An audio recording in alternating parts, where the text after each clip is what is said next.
Ciao, bentornati sul canale. Io sono Kiki e oggi vediamo insieme come sfumare il bianco. Avevamo affrontato questo argomento qualche settimana fa insieme su Twitch, quindi se non volete perdervi questo tipo di contenuti in anticipo rispetto a quando poi vengono pubblicati come video qui su YouTube, mi raccomando, venite a seguirmi anche sul canale Twitch, vi lascio il link qui sotto in descrizione. Nella live dedicata al bianco, quello era il titolo, ho utilizzato praticamente qualunque colore tranne il bianco. Questo perché io voglio utilizzarlo sempre e soltanto dove colpisce la luce. In tutto il resto dell'indumento, della parte della miniatura, il bianco non deve esserci. Quindi mi raccomando, primo consiglio, il più importante di tutti, non partite mai con il bianco. Se volete che quella parte sia bianca, dimenticatevi del bianco, utilizzate qualunque altra cosa e solo alla fine, proprio solo alla fine, utilizzate il bianco. Nel video di oggi vediamo 3 modi, quindi 3 gradazioni cromatiche diverse, una calda, una neutra e una più fredda, per sfumare il bianco. Cosa intendo per sfumare il bianco? Intendo creare tutte quelle ombre che stanno dietro al bianco. Basterebbe infatti osservare con più attenzione i materiali e i colori che ci circondano per renderci conto che il bianco assorbe e viene influenzato da tutto quello che gli sta intorno e non è mai bianco bianco. Il quadro che vi metto qui adesso in sovraimpressione è un esempio lampante di come il bianco si possa utilizzare abbinato a tantissime tonalità senza che si debba utilizzare per forza il bianco. È bianco solo nei punti in cui viene direttamente colpito dalla luce del sole o da una luce artificiale. Il nostro occhio comprende benissimo che tutte le superfici che stiamo guardando sono bianche, ma nessuna di esse è effettivamente bianca. La prima gradazione di colore dalla quale partiamo è quella più calda, quella che io ultimamente uso tantissimo e che in generale preferisco. Per il video di oggi useremo come cavie 3 Stormcast Eternal di Age of Sigmar. Nella prima scala cromatica useremo un beige scuro e freddo come colore di partenza, da schiarire poi con uno più chiaro e caldo, passando dall'avorio per poi arrivare al bianco. In alternativa si potrebbe utilizzare anche un beige più freddo come tono intermedio, ma io quando possibile vi consiglio di creare più varietà accostando colori caldi e freddi. Iniziamo quindi stendendo la base con il colore più scuro. Come vedete io parto da base totalmente nera, il che probabilmente mi richiederà di dare una seconda passata o di usare il colore più coprente. Se invece voleste partire da base zenitale o grigia, sareste facilitati in questa fase, avendo meno contrasto tra la partenza e l'arrivo. Una volta che sarà perfettamente asciugato, passiamo ad identificare le zone da illuminare con il beige che abbiamo scelto, nel mio caso quello caldo. Come vi mostro sempre in video, trovo che identificarle in modo brusco e deciso e poi sfumare gli stacchi sia il modo più veloce per capire se stiamo posizionando le luci nel modo giusto, prima di perdere tanti minuti a sfumare.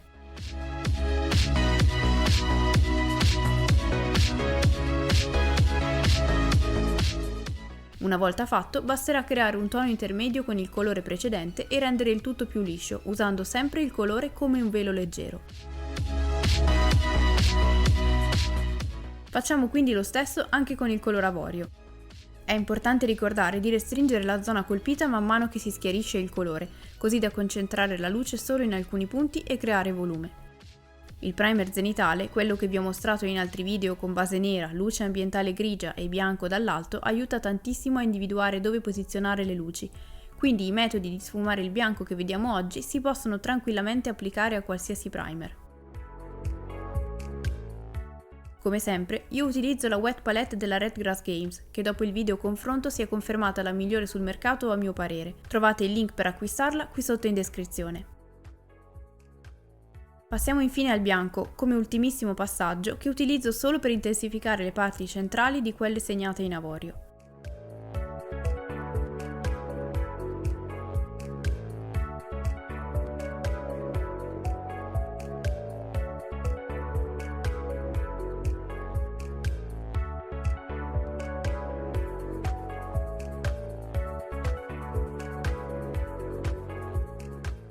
Vediamo quindi insieme il secondo esempio, ovvero una scala cromatica più neutra basata sui grigi.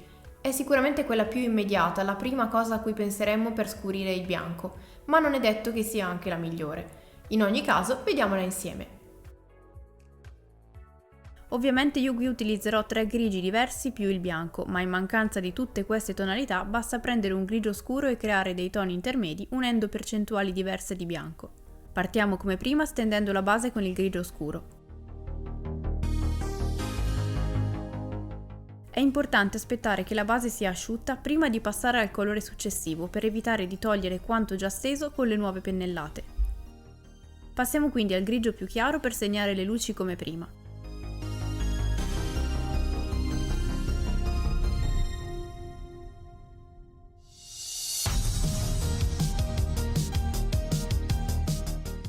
Mischiare tra loro i toni usati finora è un ottimo modo per sfumare lo stacco e rendere i passaggi di colore più lisci e morbidi possibile. Una volta soddisfatti del risultato, passiamo ad un grigio più chiaro, restringendo l'area, sfumando e passando infine a qualche tocco di bianco. Questa gradazione, soprattutto così senza interferenze calde, è quella che secondo me risulta più piatta e anonima e forse anche meno realistica, dato che, come già detto, il bianco viene influenzato dai colori vicini. È giusto comunque conoscere anche questa per far sì che si possa scegliere con criterio in base ai contesti.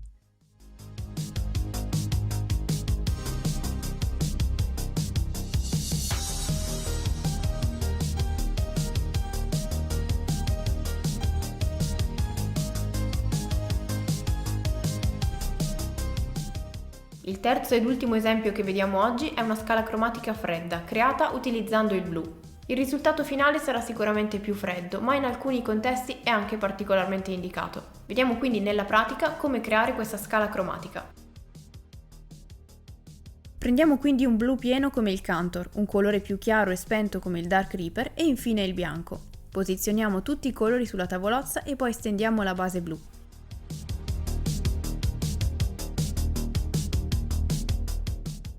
Il contrasto tra i blu sarà poco, quindi probabilmente serviranno 2 passate del blu grigiastro almeno in alcuni punti. In ogni caso, meglio fare più passate leggere che farne una piena e coprente, che risulta poi difficile da sfumare.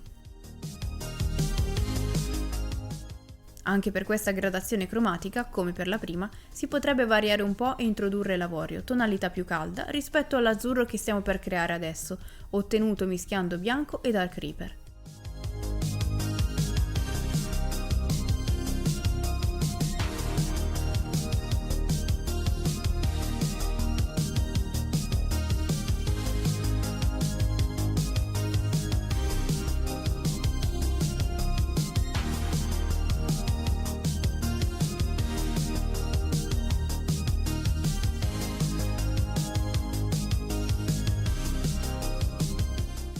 Prima di passare al bianco pieno, colore che come vedete cerco di usare il meno possibile, ravviviamo le zone chiare appena segnate.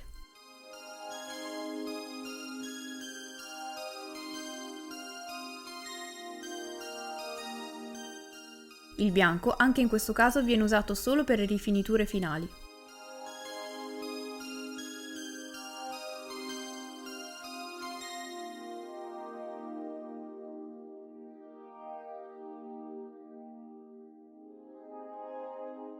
Su queste 3 miniature, nelle quali l'unica parte dipinta è la zona bianca, sembra oggettivamente troppo scuro, ma vi assicuro che in contesti più colorati le parti appariranno effettivamente più chiare. Ecco quindi qualche altro esempio di applicazione di questo modo di usare, o meglio non usare, il bianco. Su questa miniatura di Yoshi Gruzzo, dipinta in live insieme, abbiamo utilizzato questa tecnica per dipingere le fasciature, la barba e i disegni sulla bandiera. Ovviamente questi sono soltanto 3 esempi di tutte le gradazioni cromatiche che si possono creare per sfumare il bianco. Un consiglio che vi posso dare e che spero vi possa essere utile è quello di capire dove andrà collocata la parte bianca e lasciarvi influenzare dalle parti che ci sono intorno, quindi dai colori che ci sono intorno. Questo renderà più credibile il fatto che il bianco riflette e assorbe parte dei colori circostanti. Come sempre vi ricordo di iscrivervi al canale se ancora non lo avete fatto. Se volete altri video come questi, magari dedicati ad un colore specifico, mi raccomando, fatemelo sapere qui sotto nei commenti. Se volete supportarmi e aiutarmi a creare nuovi contenuti, vi ricordo di dare un'occhiata alla descrizione qui sotto, dove trovate anche il link al canale Twitch. Detto questo, io vi ringrazio di aver visto il video fino alla fine, vi ricordo di non perdere mai la vostra creatività e vi do appuntamento al prossimo video. Ciao!